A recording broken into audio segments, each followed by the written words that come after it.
Nuuspod, die tuiste vir Afrikaanse stories agter die nuus.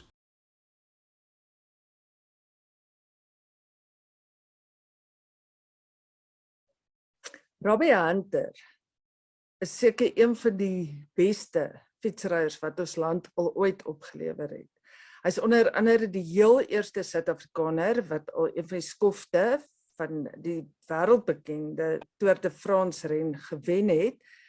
En hoewel mens nou nie meer deesdae so baie van hom hoor en sien nie, is hy nog baie aktief daar in Switserland waar hy deesdae woon en werk.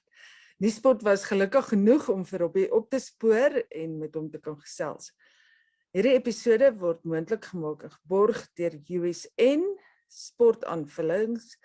Nou, USN het nie net al menige atleet, insluitende myself, oor wenstrepe en eindstrepe laat gehelp nie, maar hulle is ook bekend vir hulle keto produkte, waarmee hulle groot sukses behaal, en ook hulle body makeovers, waar mense 'n totale gedaanteverwisseling ondergaan. Baie dankie USN dat julle hierdie episode moontlik gemaak het. Hi Robbie, how are you doing? Well in yourself, Teresa. I'm well, thanks. Thanks so much for making time for me and doing this interview. Please just tell the listeners where you are and what you're doing there. So currently actually sitting in Switzerland. Obviously, since my racing days, I've always had a base in Europe, and eventually just fixed myself up to live in Switzerland. I've been here for the past 15 years. Jeez, like.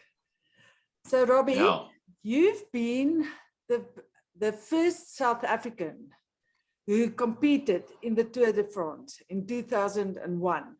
And in 2006, you won you were the first South African who won a stage in the Tour de France. Yeah. So, well, that's an amazing achievement. But what did it mean to you on a personal level? Yeah, I mean, obviously it's a good few years ago. Like you said, first competed, I think it was in 2001, won a stage in 2007, took a few good years to get there. Had been close many times to trying to achieve something in the Tour. But yeah, obviously it's still something that stands out many years later. On a personal level, it's something that in cycling it's the number one event worldwide that everybody wants to try and do something to prove your worth as an athlete. It's the biggest event, it's the richest event, it's the most famous event, and it's not only cyclists that know the Tour de France, it's everybody in all different walks of life that know the Tour de France. So yeah, obviously it's something that stands out tremendously compared to all other cycling events. So yeah, obviously on a personal level, it's something that you see when you're young. You see other people doing it, see other people racing, and eventually when you get to the point where you turn professional, you realize you're getting that one step closer. By the time you get there and you realize you're going to start the Tour de France, then you start, I suppose, looking out to getting results. And again, if it's winning a stage or being somebody like Chris Froome who's won the Tour de France, but I was never a guy who raced for the classification. So for me to have won a stage, come close many other times, and also finished close enough to winning the green jersey, so in second place behind Tom Borner at the time, I was very happy. And I mean, even still today, like I said, tremendously proud of that achievement. And it's so much bigger than what most people think, because even still today, it's the one thing that people come and ask, like, well, so what was that like? So, that just shows how big that event is and what it means to so many people, not only myself, but the Tour is such a massive event. It means a lot to many sports people around the world. So obviously from my side, amazing. And it's something that will obviously stick with me for my life. Forever, yeah, sure. Listen, but But I remember I spoke to you before, and you told me you were actually just a usual, normal boykie from the West Rand, if I'm right, from Correct. Joburg. So what did it take to get where you are right now? That's a bit of a good question, or a bit of a tricky question, I guess. What makes the difference? It's so hard to define exactly what makes the ideal formula, to get to Europe, to be able to not only get there but then succeed. I guess what made the difference for me was that I was an extremely focused young guy, in the sense that I knew that I wanted to get to Europe. I knew that I was inside myself. I knew that I was good enough. It didn't matter to me what other people thought. That was the attitude I had. I gave little attention at that point in time to other people's opinions about what I could or couldn't do. It was more a situation. I set my goals. I set my limits. I was tired of people telling me that it was almost impossible to get there and impossible to do things. So, what made the difference for me was my own personal attitude, my own personal drive. I wasn't going to get anybody try and dictate to me what could or couldn't be done. Eventually when I did get to Europe, it was basically, I think on the other side of that coin was that I had very little to go back to in South Africa. I never studied, never went to college, never went to university, never came from an extremely rich family, a very normal family out in the West Rand in Joburg. We had enough. But again, when I went out on my own to go to Europe, that was literally me stepping out on my own, and had been already for a couple of years. So if I had to come back, there was nothing to come back to. And I guess I knew that. So I don't know, maybe other people that have got different support structures or different lifelines maybe don't, dig deep enough or are prepared to sacrifice as much. I don't know. It's, that's one of the things that definitely worked for me. Yeah. I'm not saying that people who come from, richer backgrounds, who've got other opportunities or things like that can't succeed, because a lot of people have. That's just what worked for me. That was my formula. Yeah. Robbie, if you look at cycling in South Africa these days, it's difficult for all the cyclists I talk to. It always tells me how difficult it is to make it in our country. And there's really not a lot of support. We've only got Team Quebeca, but other than that, there's not really a lot going on. So what's your opinion on that? It's a bit of a complicated one, in the sense that, South Africa's got quite a healthy culture of cycling, but it doesn't have a history of cycling on a professional level. And I think that's something we battle with. We're a country that's got a history of cricket, we've got a history of soccer, we've got a history of rugby. But cycling is a pastime sport that people enjoy on weekends. So there's not much of a history and a professional culture that, and also from a corporate side, that people want to support those structures to help people, get to Europe and try and take those next steps. People put money behind cricket, rugby, soccer, a couple other sports, but cycling is a very individualistic sport. There are no grassroots structures in place, and there haven't been for many years. So it's very complicated from that side. So yes, mostly when people do or are able to get to Europe, it's been on their own steam, financially provided by their family or themselves. But very little else is being given to them in as far as support structures are concerned, from federations, from whether it's the Olympic Committee in South Africa. There's very little that comes from them. So that's quite sad. Especially if you look at things like the federation in South Africa, where things have moved backwards. Previously, there was a little bit of support where the guys would at least have financial support to go to world championships and things like that, whereas today, people pay for themselves. So, that shows that there's, the sport's moving backwards on a professional level. And it's quite sad to see.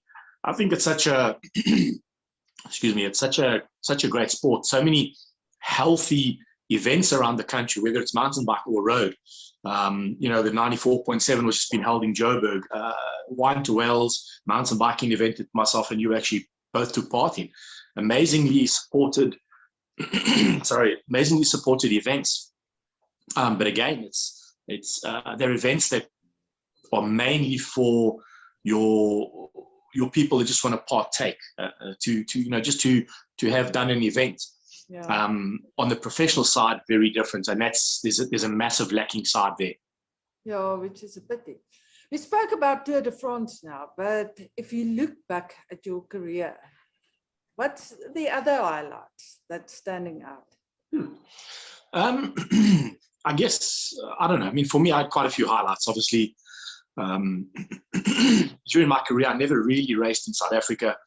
I spent the majority of my time racing in Europe. So 16 years, I think I think of those 16 years, I probably raced, small events like, the Cape Cycle Tour 2-3 times. The 94.7 maybe 3 times as well. And obviously, winning those smaller events in South Africa still means something as well to a South African. Winning South African championships, where I raced, I think in my South African career, I maybe raced South African champs maybe 3 times throughout my 16 years. So when I eventually did win it towards the end of my career, I mean, even that to me stood out. Wearing the South African jersey at the Tour de France, great. It was a highlight for me. I guess also my very first professional victory in the very first year as a professional. I mean, 1999, I raced for an Italian team called Lampre back in the day, and my first Grand Tour that I ever took part in was the Vuelta a España, and very first stage I won. So that was quite a standout moment for me as well as a young rider. So, I mean, I'd won quite a few races in my career. I couldn't give you the exact number right now, but I'd say pretty much all of them stood out for something. And I think that's something that is quite important, because I don't like to put value on which was better, which was worse, and things like that, because sometimes you come back from an injury or something like that, and you spend 6 months coming back from an injury, and you come back and you win a race. To me, that meant as much as possibly winning a race like the Tour de France, where things have just gone perfectly. So a lot of good memories over 16 years, and victories and other memories as well, while I was racing as a professional. Robbie, I remember the other day we spoke about it. You raced with guys like Lance Armstrong, and you were in the midst of that whole doping era. Yeah, absolutely. And what's your thoughts on that? Again, it's a complicated discussion, but it's one of the discussions almost everybody brings up when they know that I raced in the same year as Lance. And honestly, it doesn't bother me. It's a discussion that today, we need to talk about. It's a thing that people need to know, or youngsters need to know, that those aren't things that or periods in time and things that you need to do. Times have changed so much since then. Back then there was doping around, absolutely, and we now see the side effects of that. Lance has gone down as people say, the biggest doper in history. Whether that's debatable or not, because we all know that there were other people doing the same thing. He definitely got punished the most. So yeah, not ideal for the sport. Was very different back then.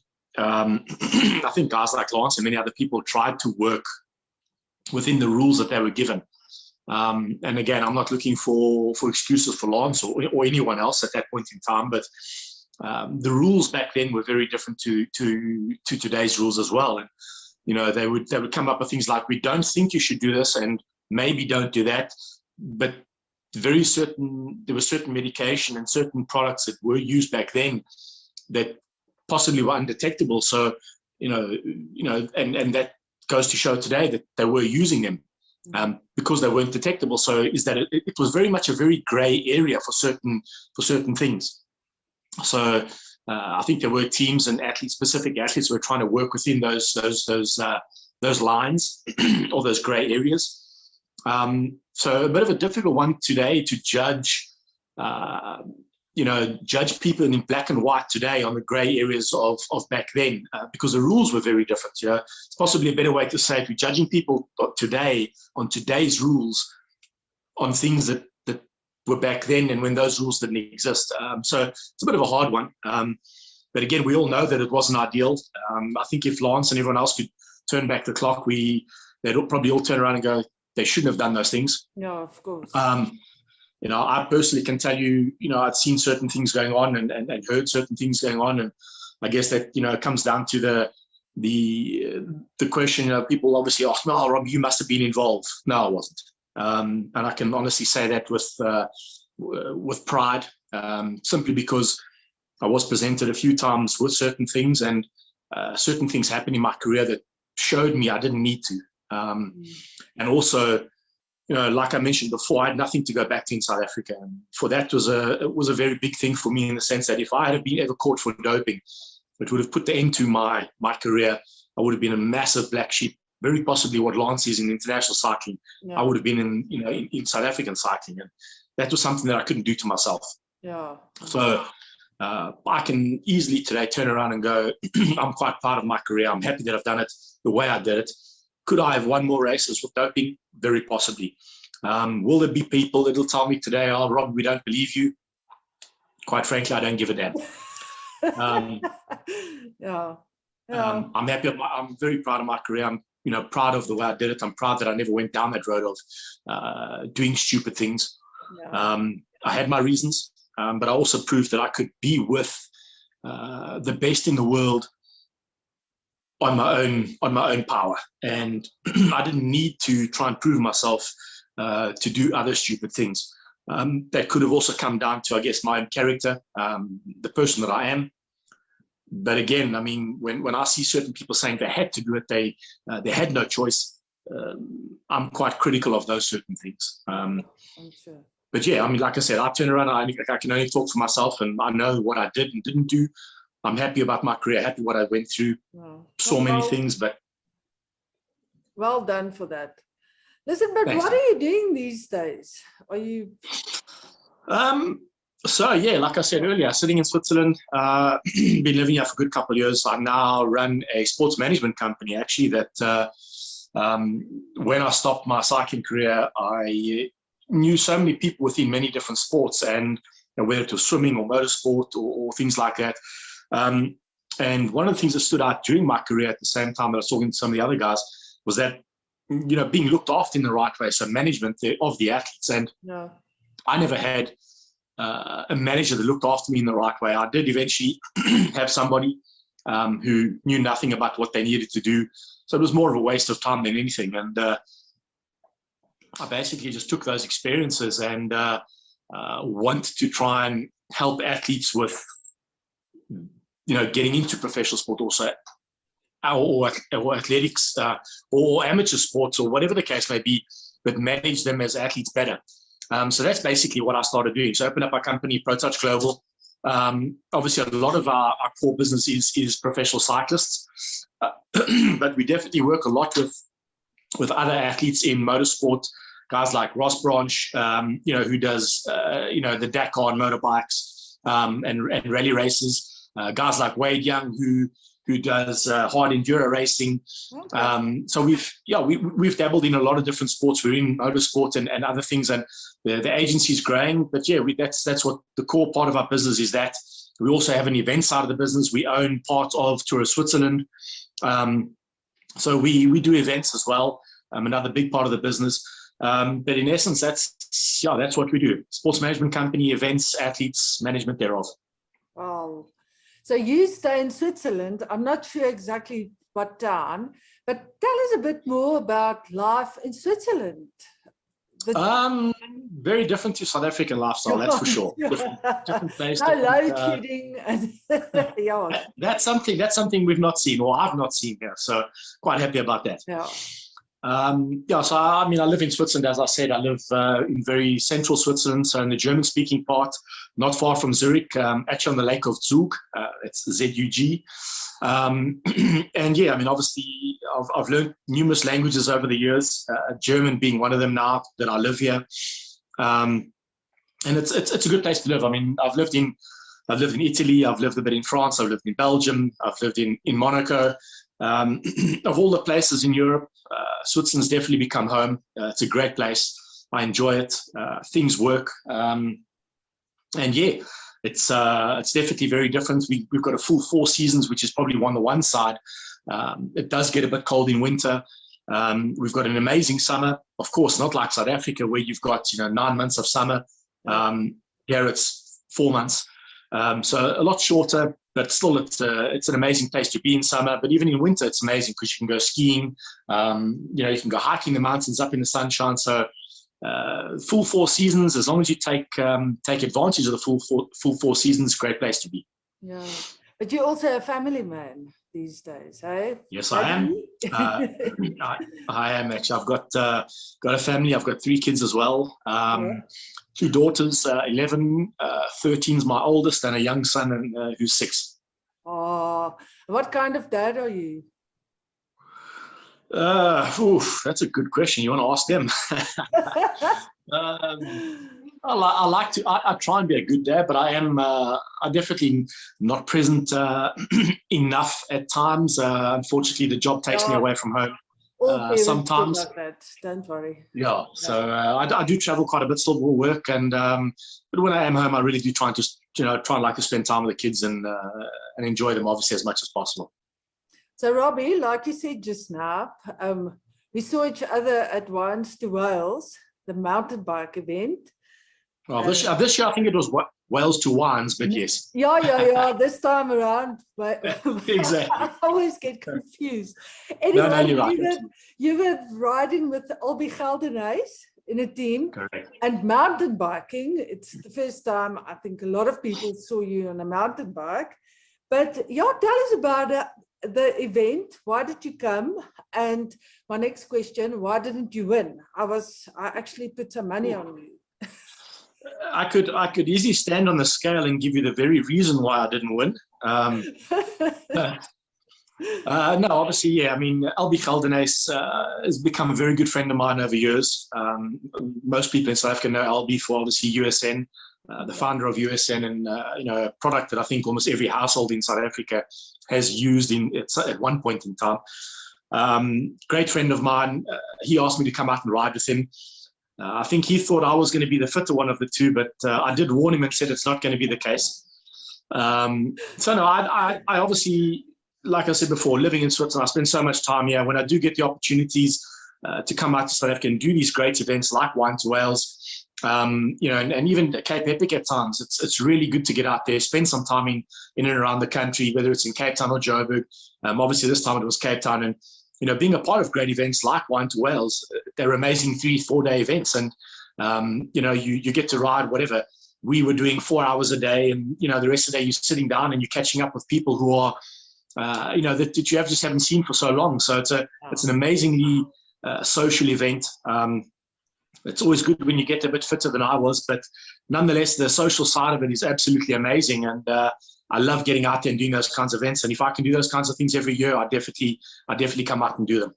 Now, what did you think of the trails there? Wasn't it just the most beautiful? So absolutely. I mean, it's the second time I've done Wine to Wales. The last time I did it was obviously the opposite route when we started in Stellenbosch and went the other way. Yeah.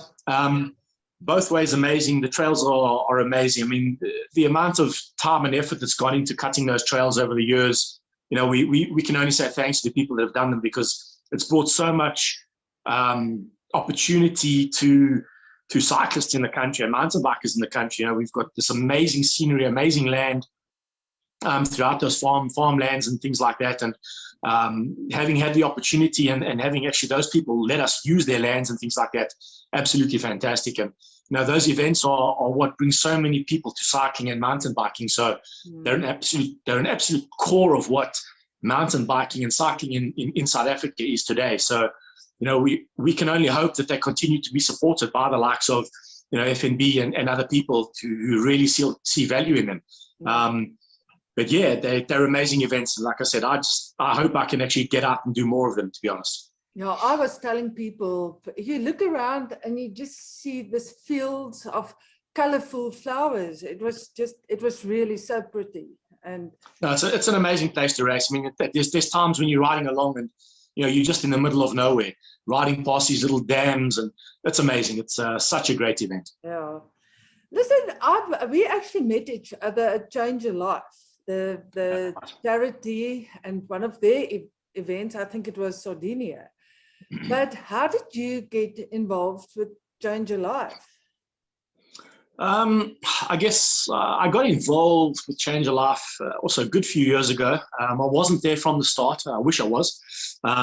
But I got involved, I think, after the third or fourth event, and then I started. And, I got approached by Ursula, who, again, has also become an amazing friend over the years. And, she obviously runs the event. And she asked me to be as a sports person and ambassador for the event, and come along and try and sweet talk some of the people in the corporates that do come on the event. Yeah. And it's an event that again, for South Africa has done so much. They've raised so much money. The corporates that are involved give back in such a huge way, to certain programs that have been identified over the years. And every bit of money that's come in is pushed in certain ways. That there's been massive, massive effects in the areas that they've needed to be. Whether it was back in the day with the DNA project or whatever else they got going on today. It's the money goes to great projects, and it really goes back to where it's needed. And I think that's why it's an event and that continues to get supported by a massive corporate in South Africa, because you see such a big difference. So yeah, in essence, I'm an ambassador for it, and I try and talk about it whenever I can. And it's a pity that it hasn't been held the last couple of years because of the situation we've been in. But we've just been notified that next year we're on and we're good to go. And I honestly can't wait to get back and again, be around the people we've gotten to know over the years. Huge support, and obviously being an ambassador myself, I mean, I support that event in such a big way because it brings so much to so many people. Listen, but I've seen some pictures, or many pictures, where you pushing guys. In fact, I saw a picture where you were pushing two guys. I still don't know. Those were the years when I was skinnier, because now I need somebody to push me. Listen, yeah, sure. If you could give young cyclists, some tips out there. So for instance, I'm training for next year's Epic, and right. I'm coming to you for some advice. What would you say to me? Like lose some weight or eat less? Yeah, that's always the easiest one. Eat less and ride more. Yeah, correct. I was going to say something else, but anyways, that's probably the more correct way to say it. No, look, I mean, I think, for youngsters that are trying to get into the sport or do big events, I mean, I guess perseverance. Cycling is not an easy sport. It's something that one day you're on the top of the world, the next day you're kind of wondering, well, what all went wrong in a day, especially over, big events or multiple day events. There's always one day or 2 days that, things can go so wrong, and you stand on the side of the road and you think, well, how am I going to get to the finish? And, those moments it's something that I've noticed so much over the years is athletes train to get fit, but they don't train themselves for the hard moments in sport. So from a mental aspect, that's something I think advice that most people don't give.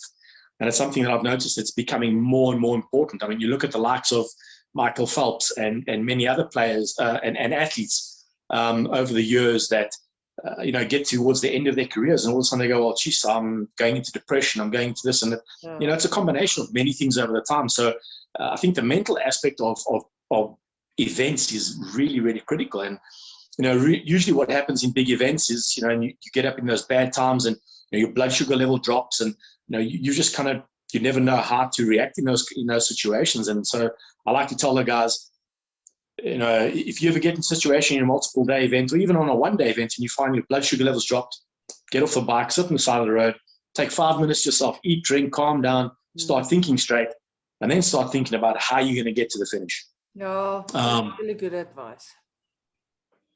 So many people get to the point where all they're thinking about is getting to the finish, but they don't think about eating and drinking and maintaining what needs to be maintained to get there. So it very often happens the guys get to those bad spaces and mentally they crack.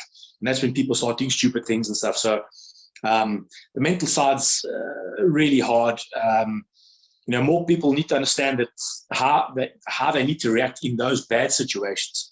There's lots to be learned in that, I would say.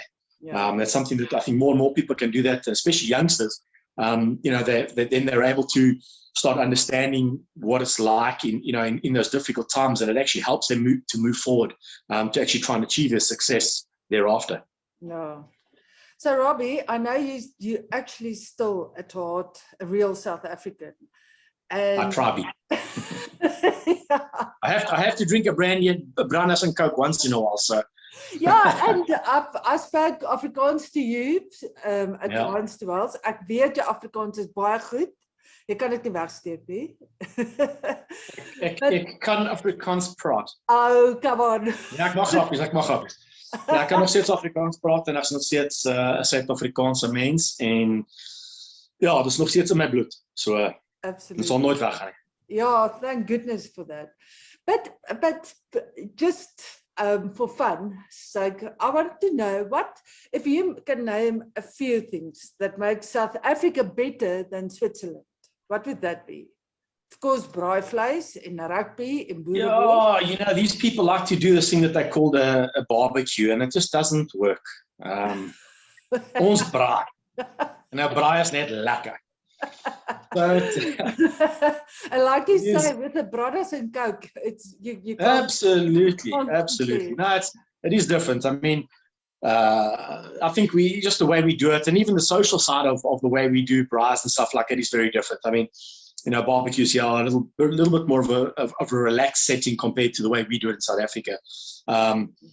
But yeah, I mean, I love South Africa. It's such a great place. There's a reason why I like coming out there whenever I can. Differences between Switzerland and South Africa. My lights are still on today, and yours might be off in about an hour.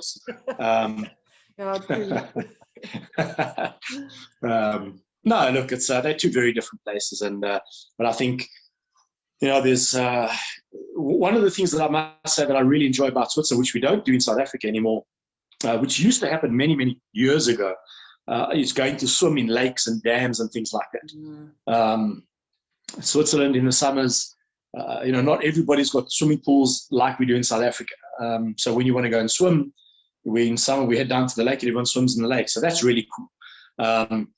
I know we used to do that in South Africa a long time ago, but I think that's kind of come and gone. But yeah, there's still lots about South Africa that just absolutely is amazing, and there's many things I would definitely take over in South Africa compared to here. But yeah, both places extremely special to me. I'm not going to go anywhere at the moment. Okay, well, thanks, Robbie. Thanks so much for your time, and Absolutely. hopefully I'll see you soon. Well, you need to tell me when you're doing the next event on the mountain bike, and I guess I'll see you there. Yeah, please. I think I must approach you as my teammate, and maybe you can help me. Give me a little push or two, eh? Awesome. But I must tell you, Albie pushed me a few times there, so like I said. And I actually said to him, why did he hold you back? So No, definitely wasn't that way. I did have to promise him though. I did have to promise him if we do end up riding the Cape Epic together that I'd be fitter and stronger. So yeah, I'm working on that. Yeah, well, hopefully I'll see you there next year. Absolutely.